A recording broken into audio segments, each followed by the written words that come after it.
Hi there. Have you been confused by all the information that is available about nutrition? Have you ever thought to yourself, I want to be healthy, but I don't know how in this crazy world? If so, you're in the right place to learn everything you need to know about how you can be your healthiest self by improving your digestion. We'll learn how to make the easiest and healthiest sourdough bread to the truth about yeast and sugar. Join me each week and we'll talk about everything from junk food to your protein needs. We will even dive into some unspoken topics like, what is my bowel movement trying to tell me? Or how can my emotions possibly affect my digestion? For more information on how to be your healthiest self, visit us on healthyselfwithfood.com, where we provide resources including recipes, cooking classes, and coaching appointments. I believe to completely take care of your whole self, that it includes what you put on your body. So I'm very happy to introduce you to our amazing sponsor, Gervine Family Farms, where you can find the best smelling soaps and healing body products on the market.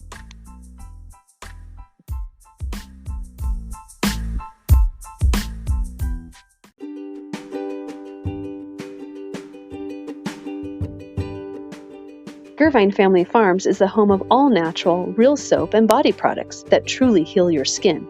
Do you regret washing your hands because after you do, your skin is dry and irritated?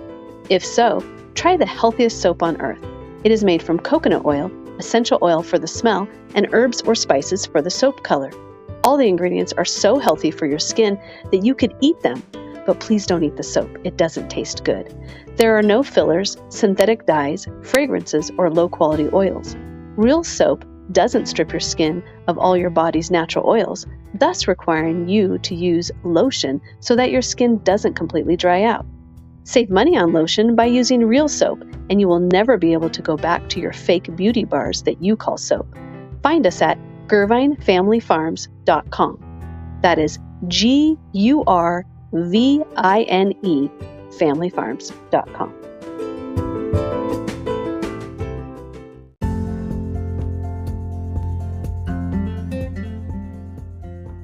My name is Kaisa. I've always been intrigued about being my healthiest self, even from a very young age. I have been continually studying and testing out all sorts of health options throughout my life. I'm thrilled to be a certified health, life, spiritual, and soul purpose coach. And for the last 10 years, I have enjoyed working as a nutritional counselor in a naturopathic doctor's office. As a nutritional counselor, I guide patients through protocols for their particular health ailment prescribed by their doctor. I also have almost 30 years of experience in making healing food for my 6 children, husband, and friends. This doesn't mean that my food always turned out or tasted good, but they sure were good sports as I learned many tricks and tips that I now can share with you in your food journey. I recently discovered Ayurveda, and I am currently studying to become a digestive specialist. Ayurveda is the knowledge of life.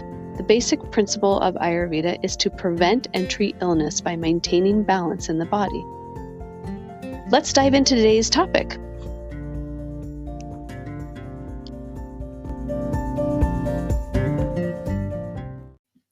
Hi, and welcome to today's episode.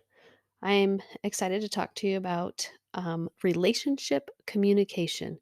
This is very important because we all have relationships in our lives, but especially when we are involved in an intimate relationship, communication can become more difficult for us. We care more about the other person, and therefore sometimes the things that we can say can hurt even more. So, we're going to go over the 10 effective communication techniques for couples. We're going to talk about some tools and tips with communication in love and relationships. And I love this because it breaks down all the different areas for us to really look at ourselves and how that's going to help us in our communication in our relationships. And then lastly, we'll talk about the 5 love languages and figure out what love language you are and what love language your partner is and why that's important. Good communication skills are the keys to any successful relationship because relationships are emotional and rely on interpersonal verbal and nonverbal exchanges between the two people involved. Most marriages start out with the idea of success, not realizing the number one cause of divorce is bad communication. In cases of parenting and co parenting, communication is even more important because the parents are raising children who will become adults. kids learn their first communication techniques from their parents or guardians. There are three types of communications: verbal, nonverbal, and written. So, the first effective communication technique for couples is to not talk at the same time and to listen. So, this may seem obvious, but when emotions are running high, each person wants to get their point across, and a subliminal power struggle comes into play, signifying that no one is really interested in the conversation or resolution. Please do not interrupt each other. Constant interruption is stating you do not think the other person has anything important to say and that you just want your way. The reason for the conversation is to hear each other's point of view. Resist the urge to interrupt. The second effective communication technique is to think before you speak, or you might regret it. There's a quote by King Solomon that says, "Give me the gift of a listening heart." And I think he probably said this because it is really hard to listen sometimes and to not want to talk or give our side. So sometimes we may say something that can't be taken back ever. And in these moments, we want to remember that we do love each other. And so it's not worth saying something that you will regret later.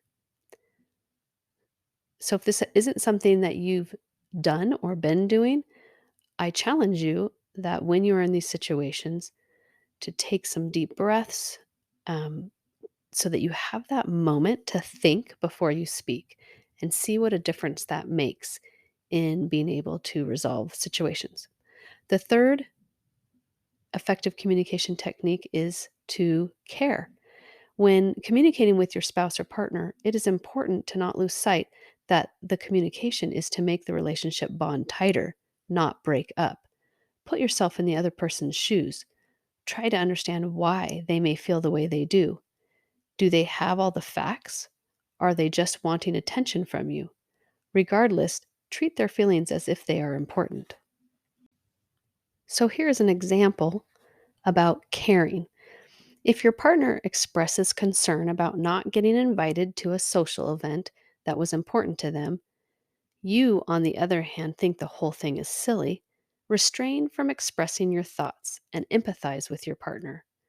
You could say something like, "I know this was important to you, but let's try to find out why we were not invited so that we can get invited to the next event or one similar." It may never happen, but your partner will love you for that.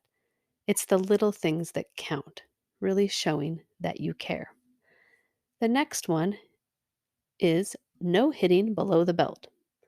So we want to be very careful about our language. We want to watch our language. One of the things that will terminate effective communication is name calling or bringing up something that happened a long time ago, especially a situation that was resolved or forgiven. Please try to avoid the words you and you always. These words will surely take your conversation in a negative direction. Try calling your partner's first name lovingly instead. This technique dilutes anger. It changes the tone of the conversation. So if you've heard someone say, you always do something or you never do something, you know how this makes you feel. And so being more aware of our words and what we say can help us to really express what it is we're trying to say, that maybe there was something that happened that does bother you or that you feel like this happens often, and expressing it that way rather than you always or you never. The next category is to make sure that we are only including facts.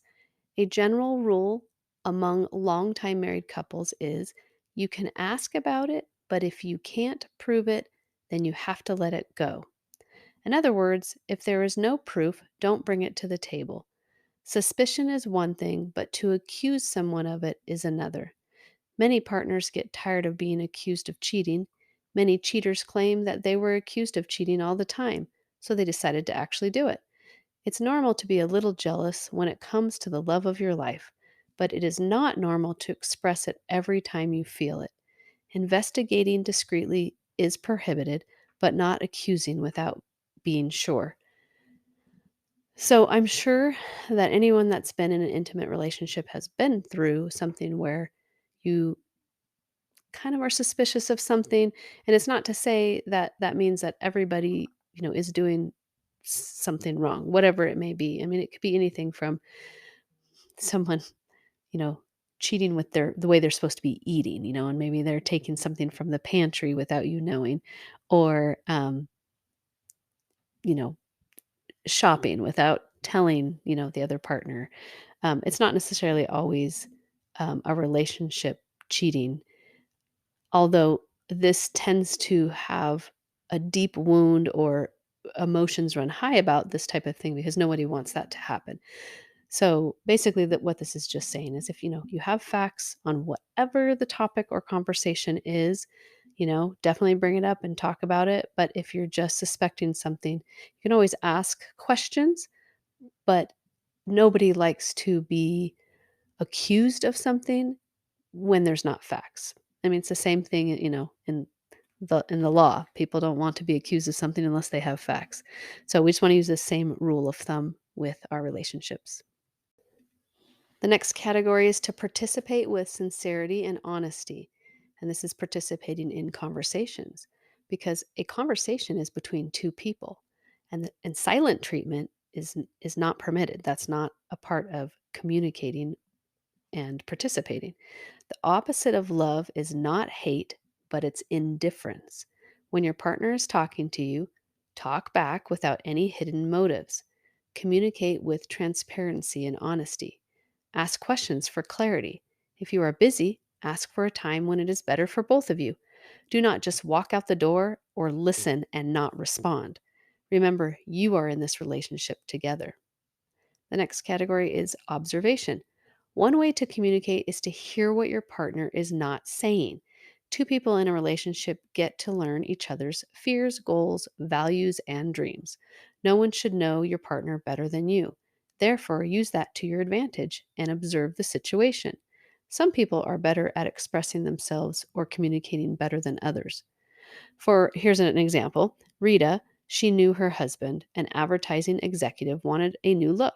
He had gained a few pounds and she thought he was self-conscious about it. She thought he wanted to be more attractive for her, but after watching him look for clothes online, she realized he wanted a new look because he thought his style dated him and put him at a competitive disadvantage at work with his younger coworkers. It had nothing to do with their relationship. Rita hired a career stylist that solved her husband's problem. So, this was an example of Rita paying attention to not necessarily the things that her husband said, but some of the things that he did, his actions, or, kind of trying to read between the lines, if you will. Obviously, we want to be careful about this so that we're not assuming things and filling in the blanks, but this is just a cute example of a good observation. Number 8 in our list of techniques is body language is a nonverbal communication technique. So, even though body language is a thing to be observed, it speaks loudly. When your spouse is speaking, look at him or her in the eyes means your partner has your undivided attention. Leaning forward means you're interested in what they're saying. Diverting eye contact is an indication of dishonesty. Learn your partner's body language. Here's an example. Michael learned that his wife Lisa had different walks for each of her moods. There was a walk when she was busy, there was one when she was angry, and a totally different walk when she was relaxed. Michael is often tuned into her body language to detect her mood and to pick a good time to talk to her. When communicating with your partner, do not ignore their body language because that is how you can determine if they are understanding you, agreeing, or disagreeing. And so I think the biggest takeaway from this is that it is almost never about you, the other person, when the body language is saying something. There's already something going on with the other person, and their body language is telling you what that is. So if you're trying to talk to them and they seem distracted or this is not a good time and you can tell from their body language, it's not because they don't want to talk to you. It is because there's something else going on. And that might be a good time to ask, what's going on? Are you busy with work or with chores or, how was your day might give you some indication as to what's going on. But the example was cute, which was just that this particular Michael would pay attention to his wife's walk, and then he would know from her body language what kind of mood she was in and if it was a good time to talk to her. The next category is to agree to disagree, to have respect for each other. So never lose sight of the fact that you two are on the same team and there is no reason to degrade each other or fight because there will always be another issue down the road. Couples who learn to solve problems together are the most successful. Every problem will not be solvable because you and your partner are individuals who will have different opinions from time to time.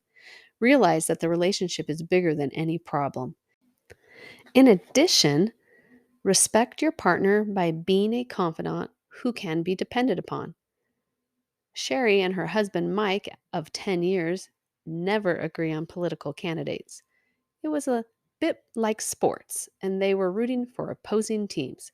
However, at the end of an election, they were always on the same team, regardless of political issues.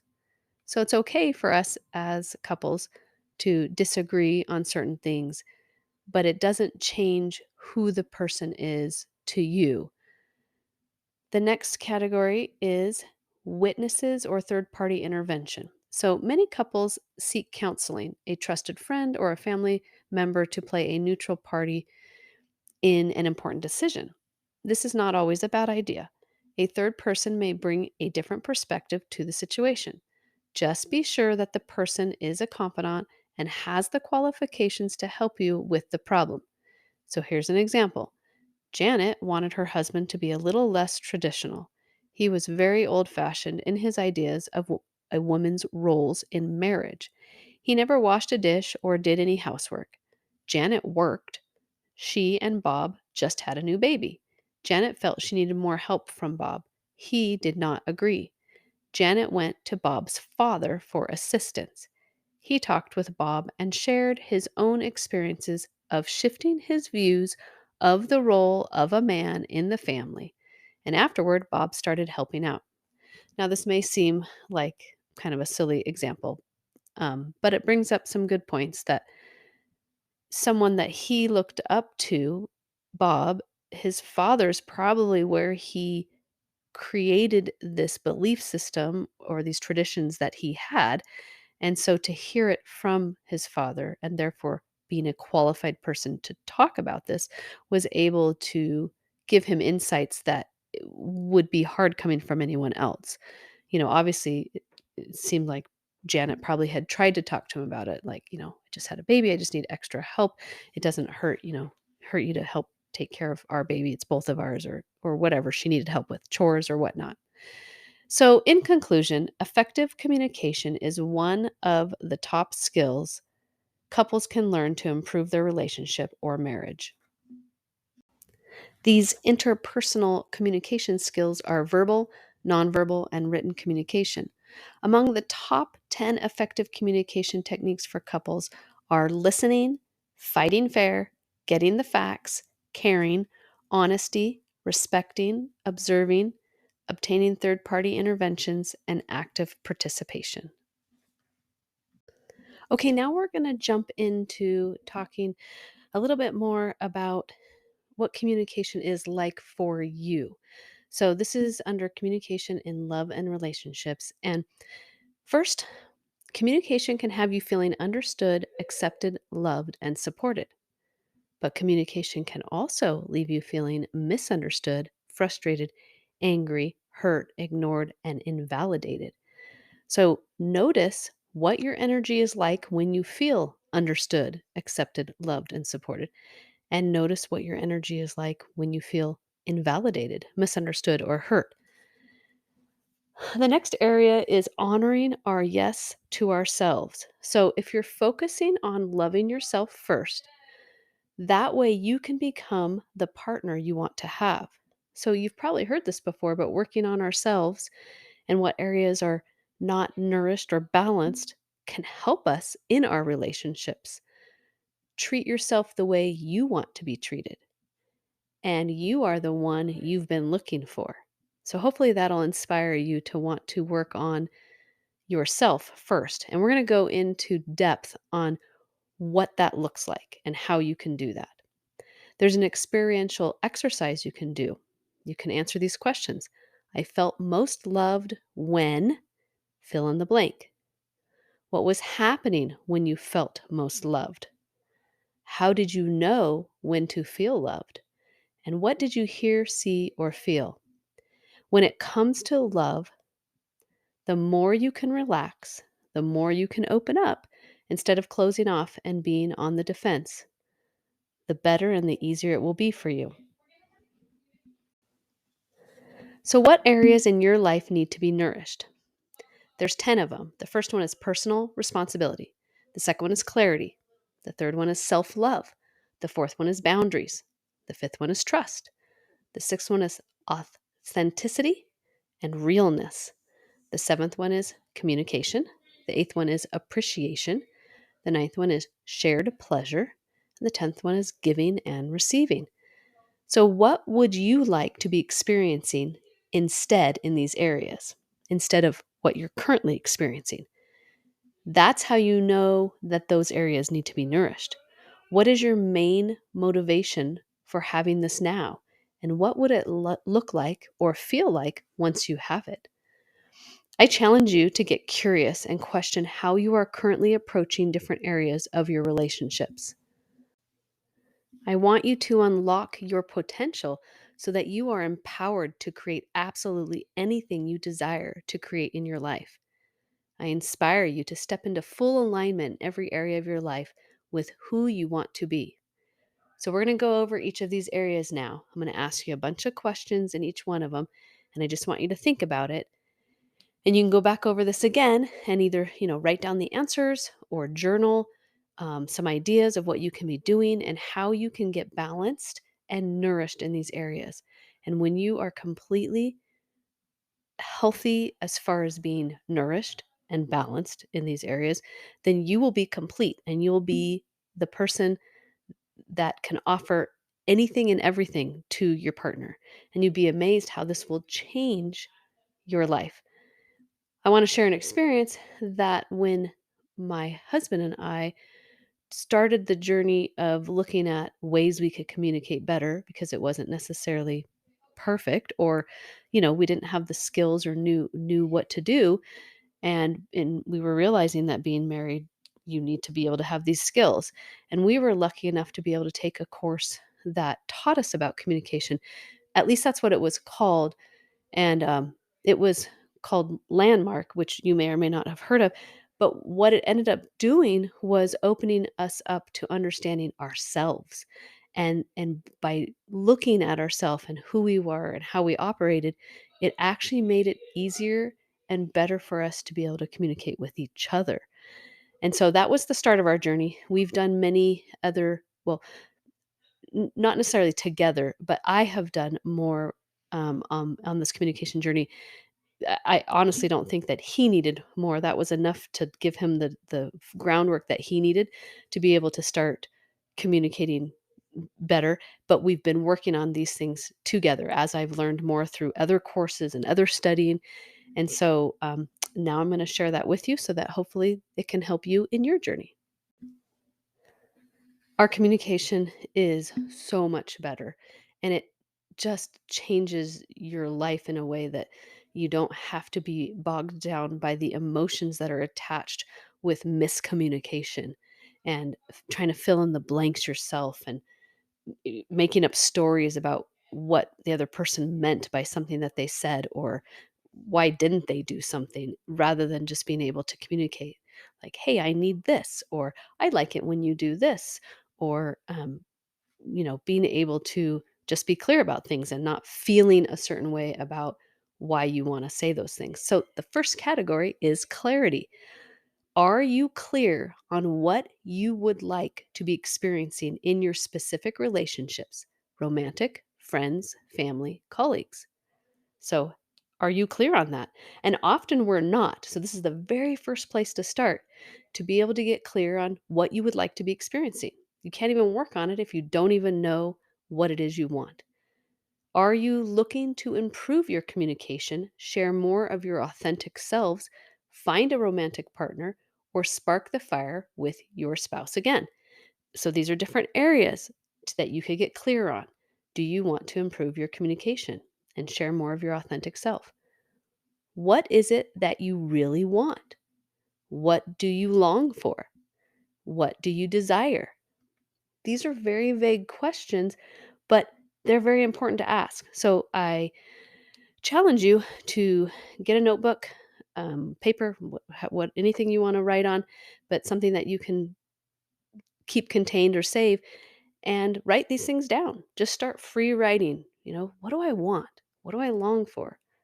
And then you might start coming up with these answers because it's not an easy thing to just ask and think that the answer is going to pop in your head. Often we have to really think about it. The next category is called communication. So, are you aware of how you prefer to resolve conflict when it arises? So, we're each going to have a way of being that we know how to be based on our experience and our traditions, our family situation growing up, and the things that we were exposed to. But are you aware of how you would prefer to resolve conflict? If you tend to automatically get angry and yell, is that what you prefer? And if it is, that's okay. But this is to get clear on that. And if you want it to be a different way, what do you want it to be?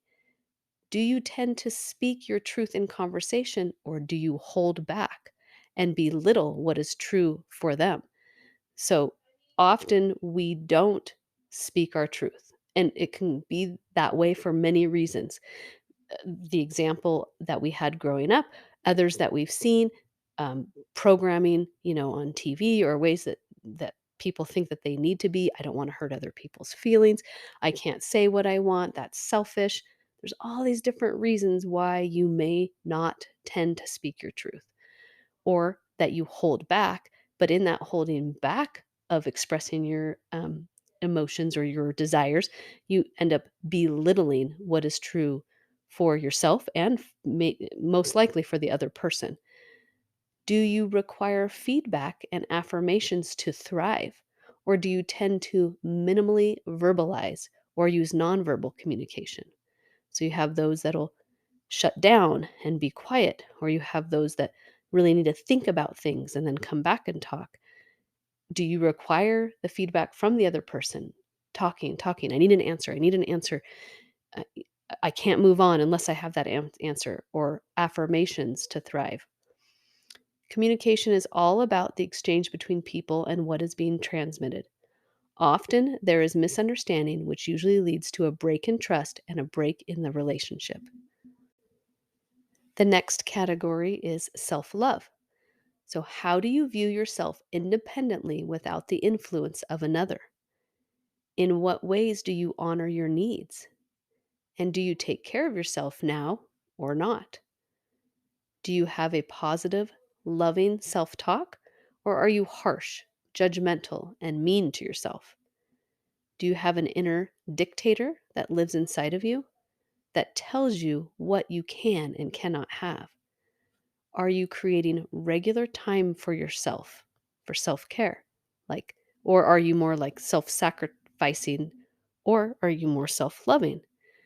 And often people will look at someone that does, take care of themselves and self-care as selfish, or, taking too much time for themselves. But it is so important that we do the things that support our souls, that balance us, that make us um, feel that love that we need to. And it could be anything from taking the time to do yoga, or taking some quiet time for thinking or meditation, taking the time to journal or write things down, going and getting a massage.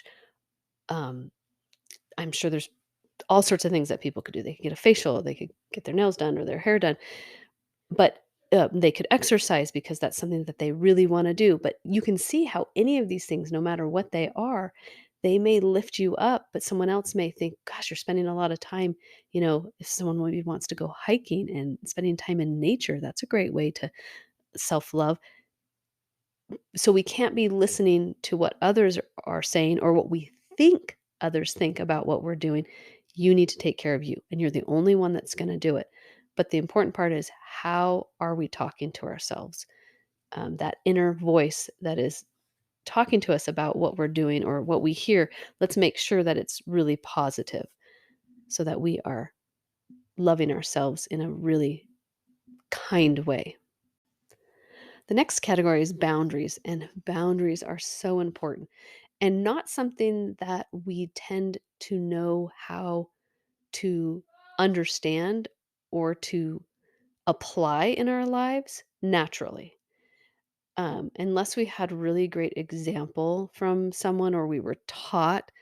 I've read a really good book called Boundary Boss, and I'm sure there's many, many other books, and a lot of the courses I've taken for other things like health coaching and life coaching and those kind of things have covered boundaries. I mean, it is just so important. So, are you aware of what you need to have in place to thrive? How have you created, honored, and protected your boundaries in the past? And the answer to this may have been that you didn't at all. And that's okay. But now that you're going to be aware of it, now you can. You can change and you can have those boundaries. Have you created boundaries? Do you know what your boundaries are? Do you allow them to be defied? Do you experience resistance internally or externally when expressing a boundary to another? Is it difficult for you to do that, right? Like you want to, you're going to usually have to verbalize this boundary to someone because otherwise people aren't going to know what your boundary is. And by doing that, are you experiencing resistance inside or externally from yourself or from others? Is there a place in a relationship in your life where you are craving to say no, but don't feel you have permission to? This is a really important one. And also, is there a place in a relationship in your life where you are saying yes, but haven't given yourself permission? The next area is trust. Do you trust your internal knowing to guide you and make the best choices in order for you to move forward? Are you attuned to your inner knowing? Do you make promises and keep them? Do you trust others easily? Or are you skeptical and slow to trust because of past experiences? Do you trust others too much? You can see how a few of these do fall into the category of experiences we've had in the past. And it'll usually dictate, if you are super trusting or not trusting at all. And it's okay to be either one of those ways as long as you understand that that's what you're choosing rather than just falling into these ways of being. You can fall into ways of being just through your humanity. Just it's just the way it is, and but you don't understand it. And so it's good. It's good to look at things and to understand where you're coming from and then be able to say, "Oh, I want to keep that or I want to change that." The next category is authenticity. Do you feel you can fully be yourself and still be loved? Do you feel you can completely be honest about your thoughts and feelings without losing love and connection? Do you feel you must hide or shut down and contort a part of yourself in an effort to belong? If you feel you have to hide or shut down a part of yourself, where, if at all, do you feel like you can be completely honest about yourself and still be loved? The next area is appreciation. Do you feel appreciated by the people in your life? Are you really hard on yourself or do you feel appreciated? Do you give appreciation and feel it for others? How often do you express your appreciation? Appreciation creates generosity in your emotional bank account. Are you developing a habit of generous seeing or appreciation for ourselves and others? The next area is shared pleasure. Do you have mutually pleasurable experiences with those closest to you? Are you aware of what this might look like or feel like? Examples that are intimate is quality time or physical touch. That could include sex, massage. There's other things that are examples of physical touch with an intimate partner. Then there's examples that are not intimate. So these could be with anyone. Do you have shared pleasure in the play area or shared goals, trying new things together, and openness to be authentic self, laughter, deep conversations, sharing time together just for the fun of it. Next area is giving and receiving. Do you have a cycle of both giving and receiving in your life? Where are the scales out of balance? Are there specific areas of your life where you tend to be predominantly only giving or receiving? I feel like this is a really important area to look at because we can get really out of balance if we're giving, giving, and giving and not ever receiving. And it's not always an equal give and take with the same person. But there has to be somewhere where you are receiving. And it could be through your self care, your self love. It could be from a different family member, but maybe someone else is the one you're giving to, and then someone else is who you're receiving to. But it's just important to look at that because if you're always wanting to be given to, that can get you out of balance, especially if it's then not coming in and you're unsatisfied, but also giving too much, and that's going to deplete you as well. The next area is personal responsibility. Are you taking responsibility for your own experience, happiness, and fulfillment? And this is important that you're not relying on others for this. That's why it's called personal responsibility. Where do you notice that you are blaming others for you not being happy? We can't have our happiness rely on others because we cannot control others. And so that's why making sure that you know the areas that you can fulfill yourself in helps you to not have to blame others. Where are you trying to outsource your happiness? Why are you giving that away? Keep it for yourself instead of expecting someone else to make you happy. Where do you feel you are taking ownership for your experience? How would you like it to be different moving forward? So, this concludes the areas that we wanted to look at in more depth that you could answer these questions for yourself and be able to see where you might need to do a little more nourishing or balancing in your life. And um, I can tell you from experience that by really looking at these areas and working with yourself on ways that you can be fulfilled and balanced in this way really does helps your emotions stay in balance because you're not relying on other people or you're not feeling dissatisfied, and this helps with your communication as well. So, the last area that we're going to talk about is the love languages. And there are 5 of them. What if you could say or do the right thing guaranteed to make that special someone feel loved? The secret is learning the right love language. Millions of couples have learned the simple way to express their feelings and bring joy back into their marriage. There's a book called Five Love Languages by Dr. Gary Chapman, and it's a New York Times bestseller. So we're going to go through the 5 love languages and just, if you've never heard them before, just kind of absorb it, think about which one is yours. And then there is a test that you can take online. So you could go and just search for love languages, and it comes up with information that he's provided online. And there's a simple test that has 30 questions, and all you have to do is choose between the two choices that are given, and it helps you narrow down what your love language is. And then it's good for your spouse or partner or whoever to take it as well. It could be your kids, whoever, so that you know what kind of how they would like to be served the best with their love language. And it could be something that then you have better understanding on. Okay, so we'll read through these and then talk more about it. The first one is called Words of Affirmation. Actions don't always speak louder than words. If this is your love language, unsolicited compliments mean the world to you. Hearing the words, I love you, are important. Hearing the reasons behind that love sends your spirits skyward. Insults can leave you shattered and are not easily forgotten. The second one is quality time. For those whose love language is spoken with quality time, nothing says I love you like full, undivided attention. Being there for this type of person is critical, but really being there with the TV off, fork and knife down, and all chores and tasks on standby makes your significant other feel truly special and loved. Distractions, postponed dates, or the failure to listen can be especially hurtful. The third one is receiving gifts. Don't mistake this love language for materialism. The receiver of gifts thrives on the love, thoughtfulness, and effort behind the gift.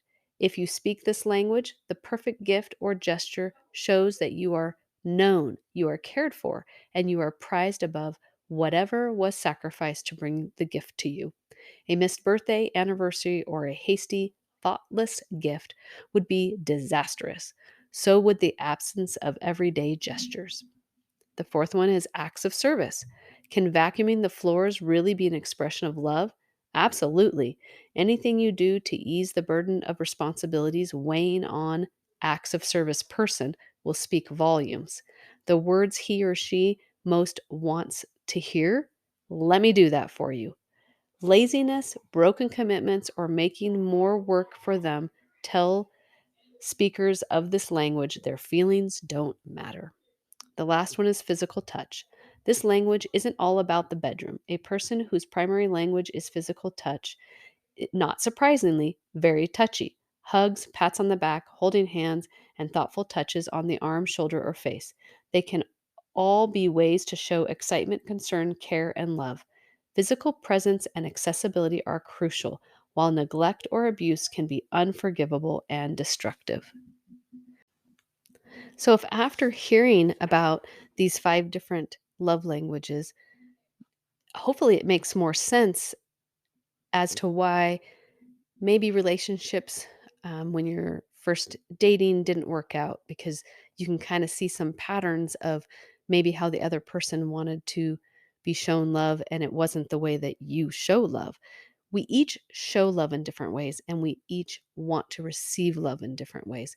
And so, although we may not have gone into a marriage or relationship ahead of time knowing this about each other, now is not too late to learn how naturally the other person would really feel that love and change the way that we show.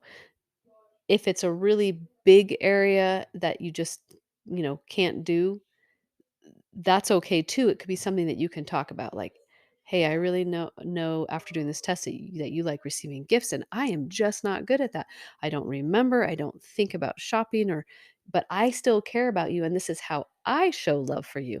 So even if it opens up a conversation to be able to express to each other the ways that you are showing love and the ways that you want to receive love, doesn't mean we can still change the other person, but at least we can have more clarity on why we do the things we do, what we're thinking, and how it makes the most sense.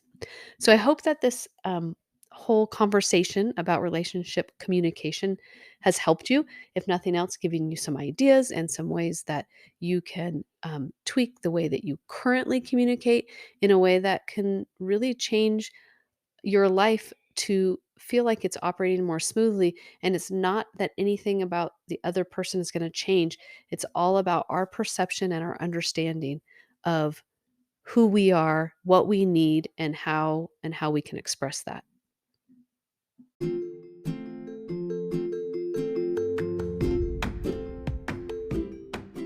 To be your healthiest self, join me each week as we talk about a new topic that can help you, your family, and your loved ones in your life to be your healthiest self.